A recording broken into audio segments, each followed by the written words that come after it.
thinker of the day.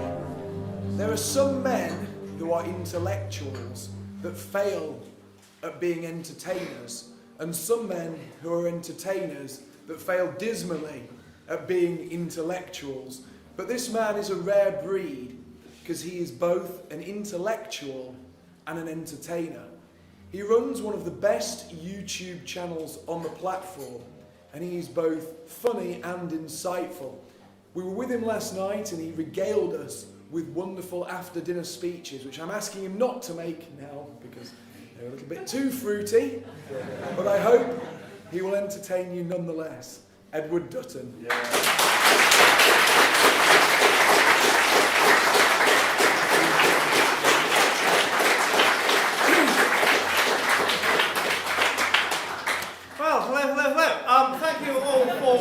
Thank you all for turning up. And I've been looking around the audience today, and it put me in mind of something, which was that when I started, I did a PhD on the anthropology of religion at the University of Aberdeen, and I did fieldwork with fundamentalist Christian students.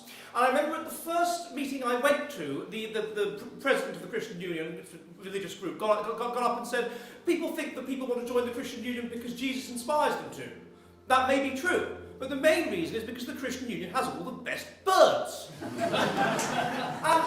there was a degree, I'd noticed that, I'd often noticed that. What was it about these Christian girls when I was at university? They didn't wear much makeup, they didn't dress that well or whatever, but there was something about them. They were attractive, they were good looking. What was going on? And I have friends that said, Ed, you know all these Christian Union people, you have all these friends in the Christian Union, they're so fit. Well, do you think any of them have sex with me?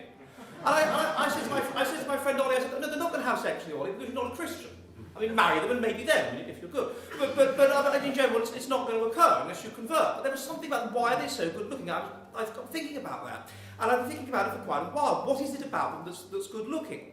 And similarly, I've noticed that other nationalist and right-wing meetings or whatever that nationalist meetings that I've attended, that you stand up here like this and talk and you look around and there's just so many cracking birds. I mean, well done to you.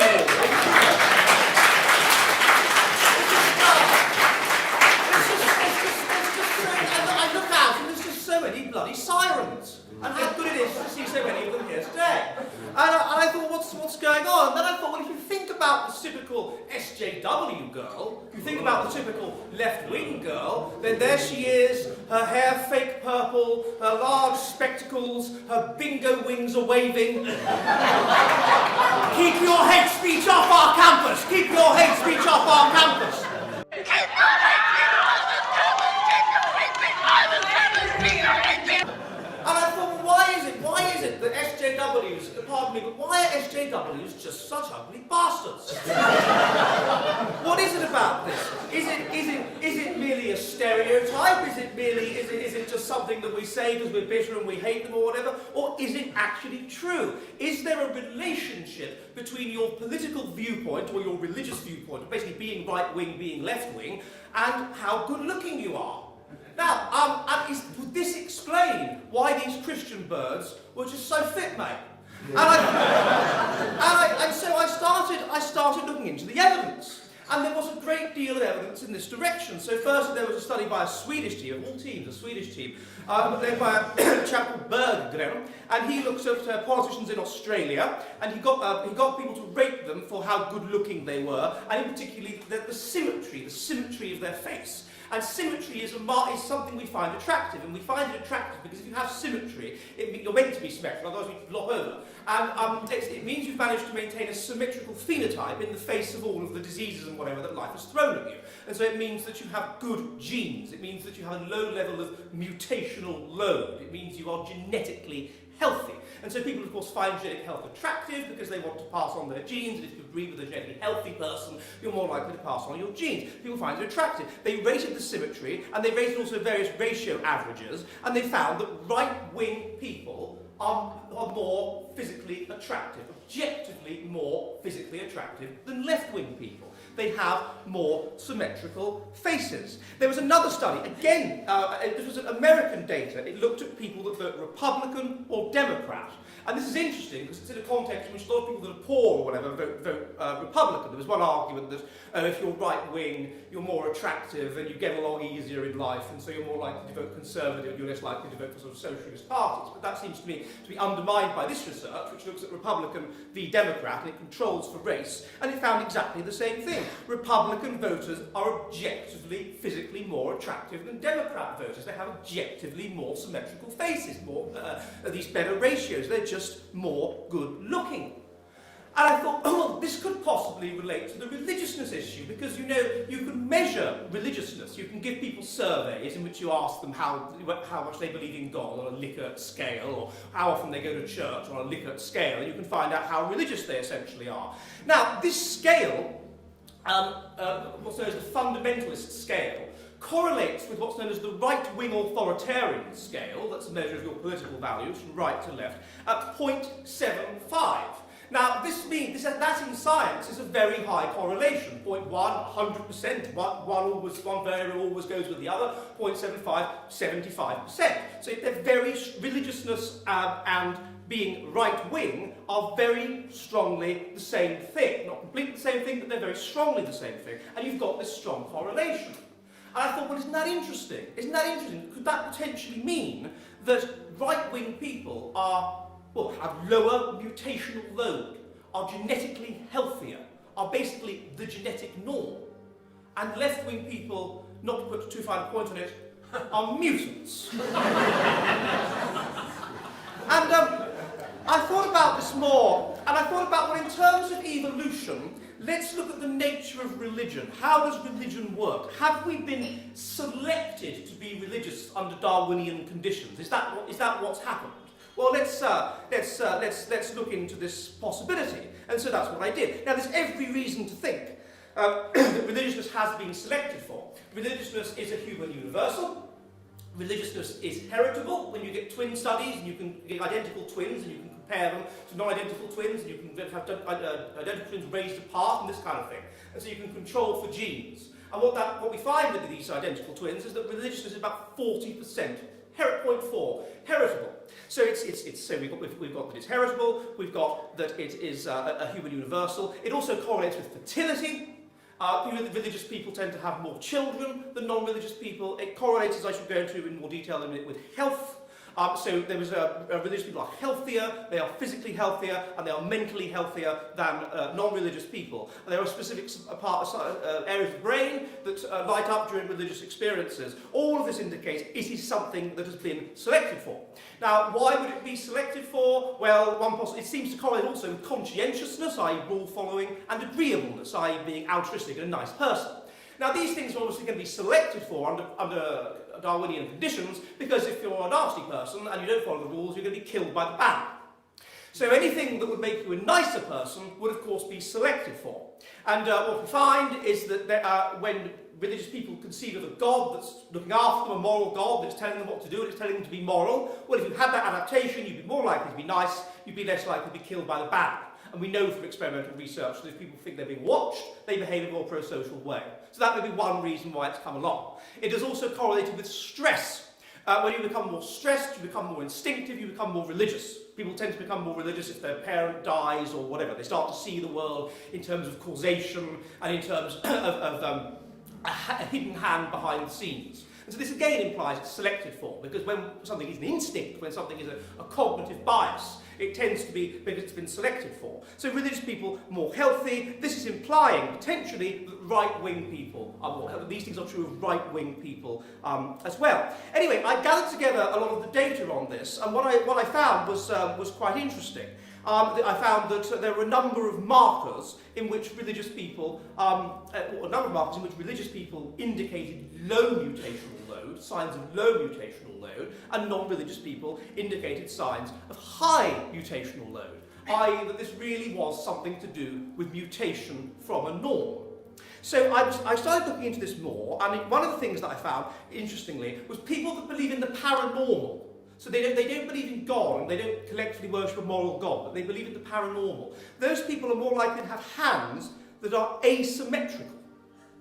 Now this was interesting, because normally you'd expect a not very good looking body to to correlate with a not very good-looking face, which would be consistent with what I was noticing with these Christians, that they were very good-looking. I'm familiar, of course, with the concept of the Bob fog. Body off Baywatch, face off Crime Watch. but in general, as I understand it, a female that has a good body will often have a good face, so these things seem to go together. And another research, well, Capinella again, found that women who were liberal were less feminine looking. So this again fitted in, less conventionally feminine looking, more masculine looking, if they were liberal. There was a researcher called Nicholas Rule. He tested skin quality, and he found that religious people had better skin quality, controlling for other factors that might influence the perception, than did non-religious people. Now, the biggest research into this was done by a guy called Koenig. And what he found was, again and again, on every measure you can think of, religious people are more mentally healthy. Religious people are less likely to suffer from... and when I say religious people, I mean people who believe in God and go to church and collectively worship him. I.e. do what almost everybody in this country did until 1800. Everybody. So that's quite interesting, because we were under intense Darwinian selection until the Industrial Revolution. With the Industrial Revolution, it changed. But until the Industrial Revolution, because you have better inoculations, better health, better medicine, better public health, whatever, and so the Industrial Revolution changed things, and Darwinian selection collapsed. And we went from 40% child mortality in 1800 to 1% today. So obviously that's the turning point. And what was the norm in 1800 was that collectively worship a moral God. And this is associated with being more physically healthy. People who are religious in this way are less likely to get cancer. They're more likely to recover from cancer if they do get cancer. They're less likely to become depressed. They are more likely to have a gene form which is negatively correlated with suffering from depression. So this implies it's not that, oh, they go to church and they're with a lot of nice people and they sing songs that makes them happy. They actually are genetic. The gene that makes you less depressed is together with the gene that makes you, the genes or whatever that make you religious, which implies they've been selected for, of course. More mentally healthy, and I looked at all of these things that were associated with it, and you find that religious people are less likely to be autistic. Now, autism is a marker of mutation. It's a marker of elevated mutational load. And people who suffer from autism, you'll tend to see, in a severe way, you will tend to see markers of this, physical markers. Because you've got to remember that the brain is 88% of the genome. And I look at this in my book, How to Judge People by What They Look Like, shameless plug there. It's 88% of the genome. And this means that it's a massive target for mutation. And so consequently, if there is some kind of mutation of the body, it's almost certainly going to parallel a mutation of the mind. You only need to look at Greta Thunberg to see a really excellent example of this process. She has a small she has this dysmorphic face, small nose, small eyes, epicanthic eye folds, attached earlobes, and all of these other markers of mutational load. So autism is what would be one thing. And what I found was that religious people are much less likely to be autistic. We also know that the older a father is, the more likely he is to have an autistic son. And this is because semen quality gets worse with age, and so you're more likely to have de novo mutations, which cause autism in the child. A second thing that we looked at was obviously depression. Yes, people who are atheists are more likely to be autistic. They're more likely also to suffer from depression. They're more likely to be childless, which is the ultimate in basic evolutionary terms. That's more complex with humans because you can pass on your genes indirectly through kin selection or through group selection, as so many of you are doing just by being here. Group selection, your extended phenotype, the ethnic group, the one way in which one can pass on one's genes. They are less likely to have children. They are more likely to be left-handed. I'm left-handed, I should note, but normally left-handedness is associated with elevated mutational load. There is a degree to which the brain is evolved to be symmetrical. If the brain is symmetrical, you will be normally right-handed. If the brain is asymmetrical and skewed, you will be left-handed. So left-handedness is associated with mutational load and all kinds of psychosocial problems, homosexuality. Transsexuals are about 50% left-handed. And it's not an exaggeration, they are about, it's not, I don't know why you're laughing, it's all true. 50% left-handed, and atheists are more likely to be left-handed. And so what this is implying, I mean, there are good-looking exceptions to this. I mean, you can think of, but what this is basically implying is an issue of mutation. We're talking about this issue of mutation. So I thought about, and stereotypes, remember, are normally correct. So I thought to myself, what's going on with this? You know, what's the issue? Religiousness is being selected for. We can see it's been individually selected for. It's probably been sexually selected for as well, because women will tend to sexually select. Women, of course, have something to lose from the sexual relationship, and so they want to sexually select for a male who will look after them. You know, who won't simply pump and dump, as I believe the phrase has. And of course, religiousness is a marker of this, because religiousness means that they are rule-following, that they are moral, that they are more likely to stay and look after them and whatever. So it will be selected for in terms of sexual selection. The other way round, a man, if he's going to invest in the female, he wants to make sure he's not cuckolded. He wants to make sure he's not a slapper. And so if she's religious, again, you would expect this this to be selected for.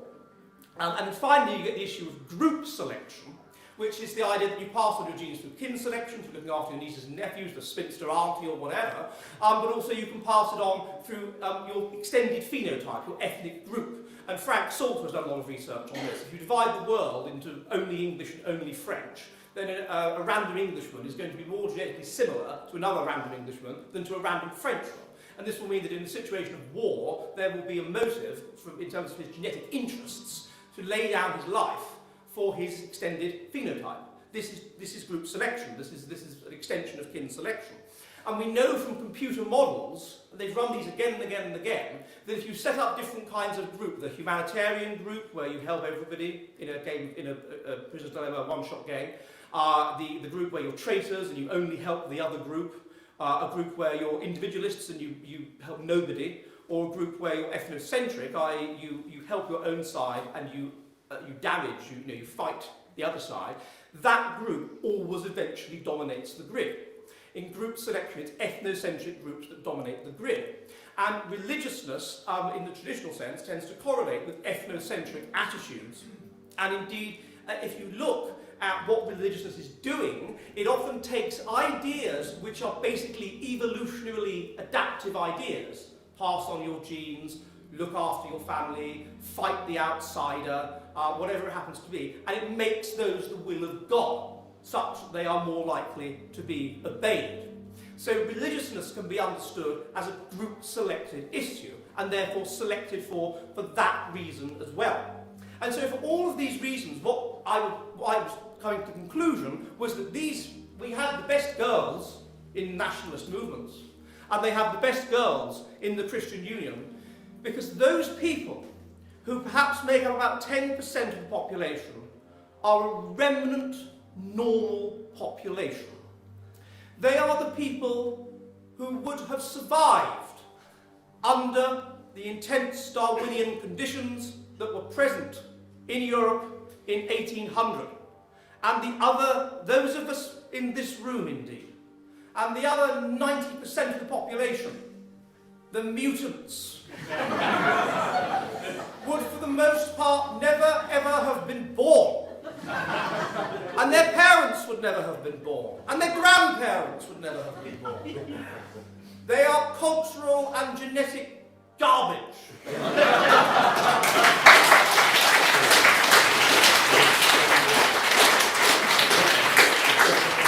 if you are ever feeling black-pilled, then you can white-pill yourself by realizing that we are the 10%ers.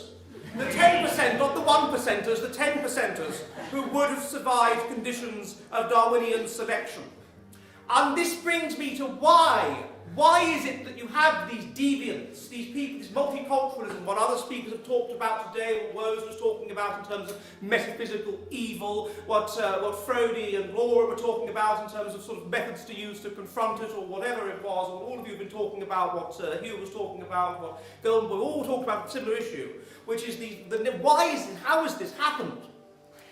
Is it some kind of god of evil that's taking over the universe? Perhaps. Or is there some more scientific explanation? Well, I like to think that there's a more scientific explanation. And my colleague, with whom I often have a live stream on my channel, The Jolly Heretic, Michael Woodley of Manille, it's very much his idea. He calls it the social epistasis model. And that idea is this.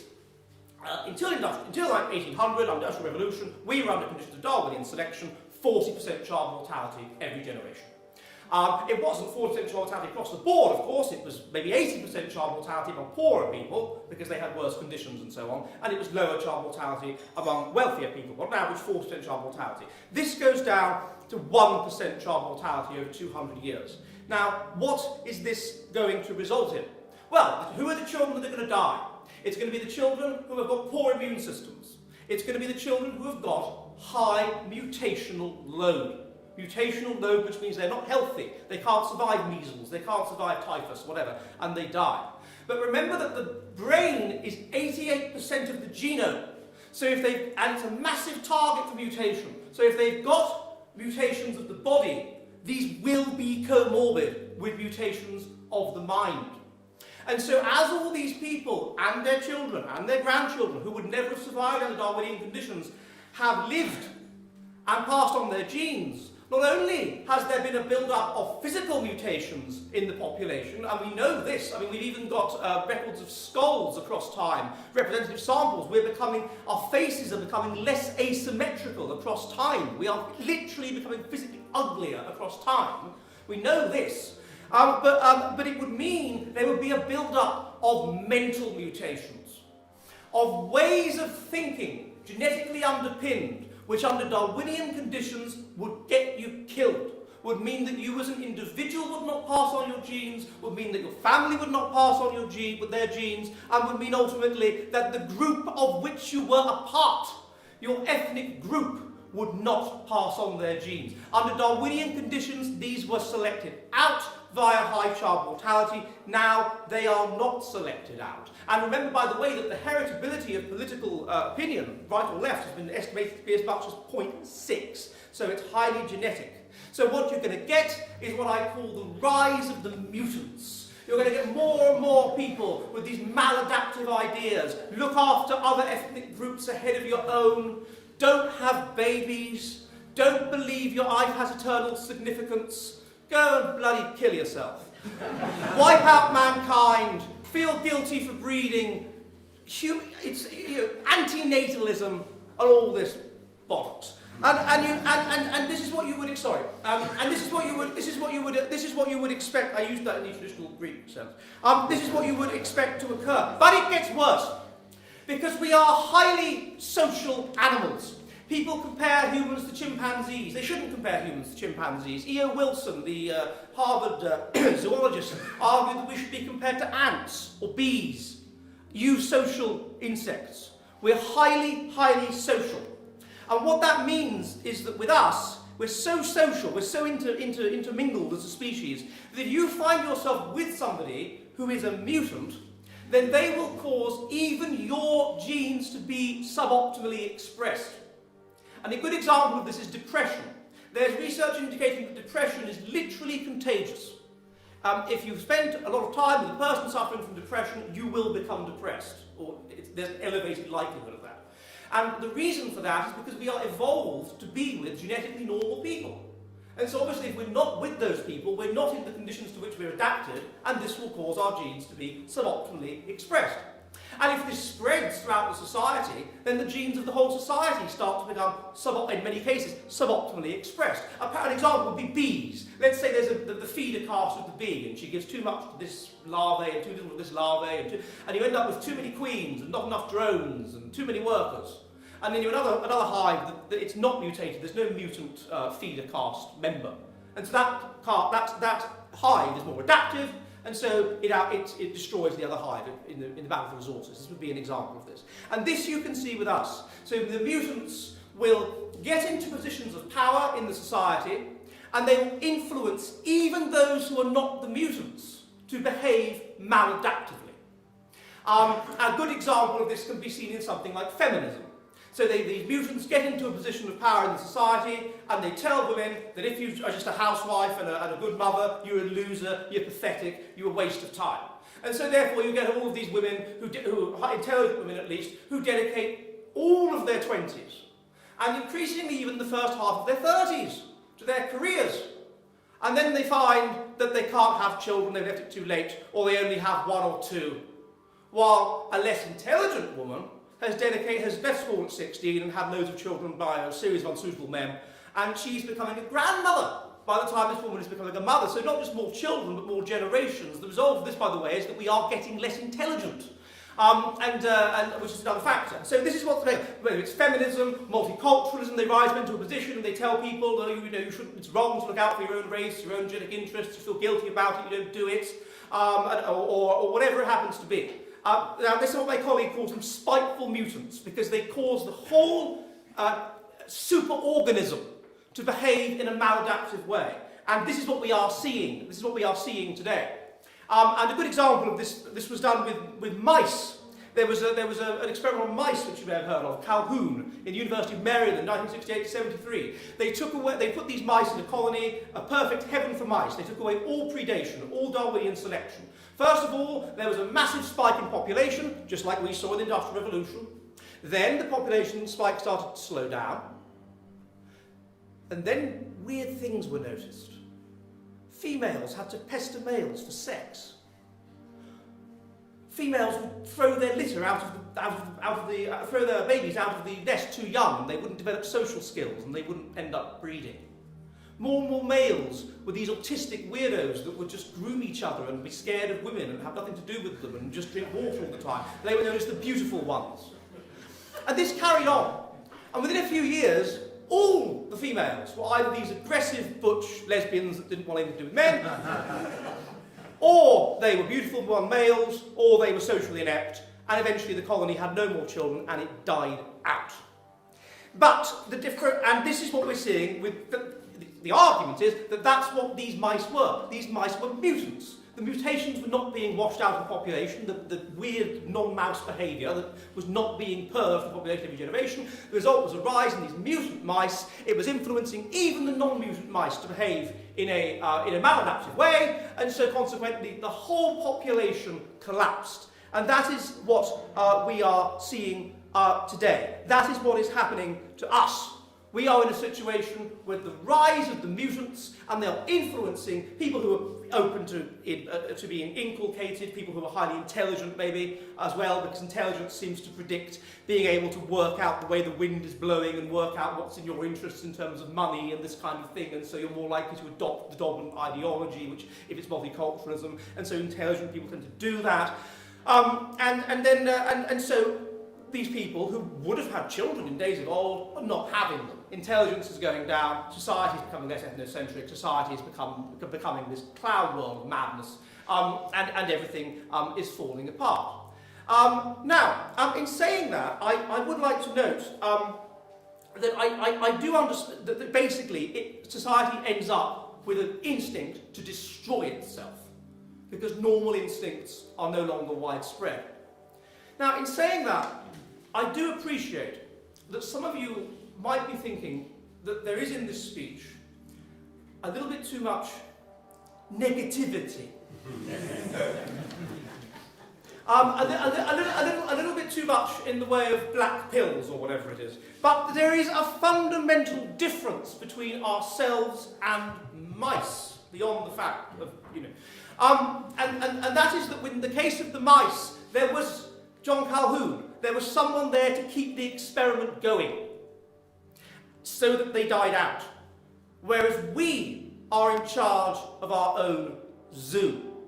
And that is the fundamental difference. And that is why, in wrapping up, I would like to stress, 10 minutes, there is an element of hope. Because as I noted earlier, these people, the atheists, those who are left-wing, those who are involved in all of this stuff, these people don't breed. They don't have babies.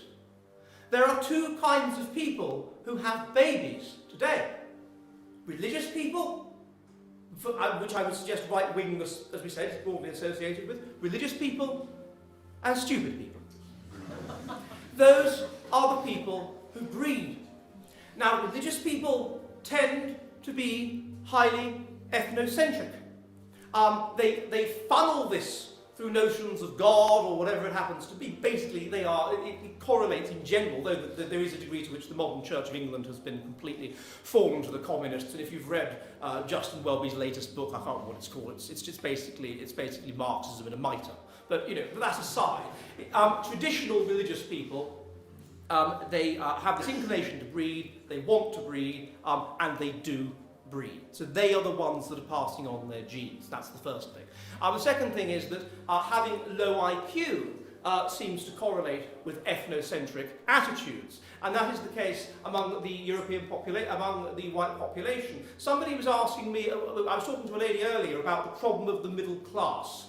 And it's an interesting issue, actually, if you think about that these spiteful mutants come from the middle class, often. And that's to be expected. Because, of course, Darwinian selection stopped first with the people at the higher end of society. And then it made its way down. The conditions were harsher for the working class than the upper class.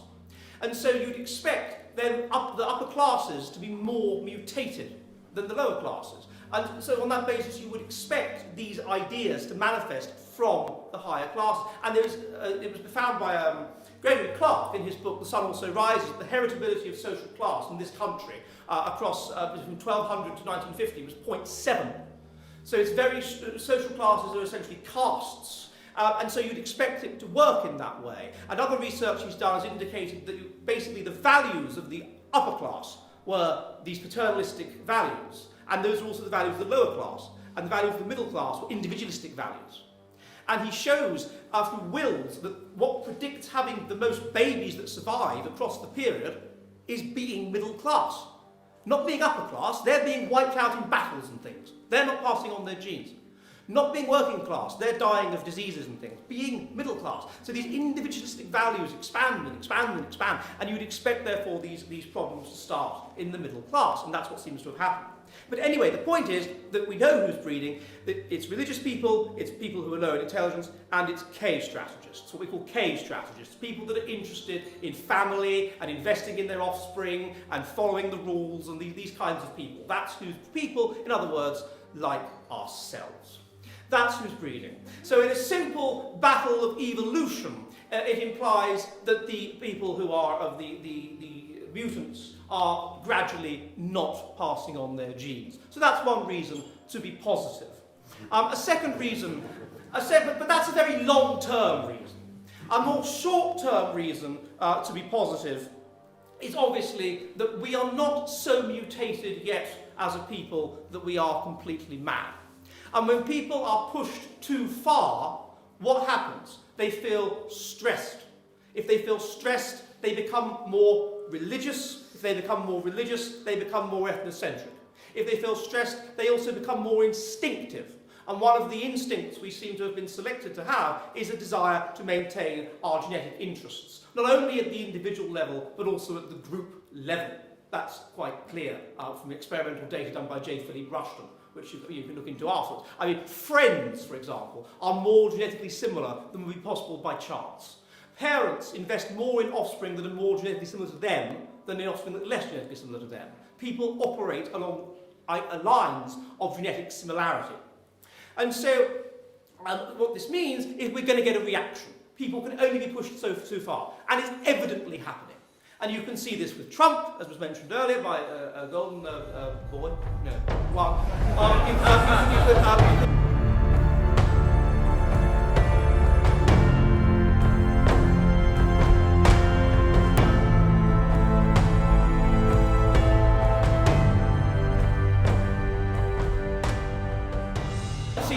You can see this golden gentleman.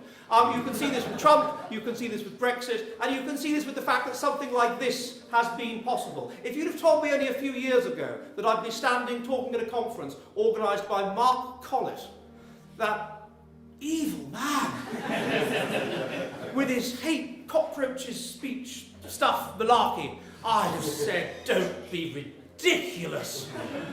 I'm a good man, he's a bad man. But no, you're here, we're here, it's happening, and I am confident, as someone once said, that the mood is changing. It will change for genetic reasons. It's a genetic inevitability that there will be a backlash. Also, as society becomes less intelligent, then all of these things that we won't be able to do that we used to be able to do, people again become more instinctive, more stressed, and ethnocentrism will rise back again. As somebody once said, behind us marches an angry people, people who feel betrayed, despised, thrown on the scrap heap, but those people are now fighting back. Fighting back to take back what belongs to them, our country, and we will take it back.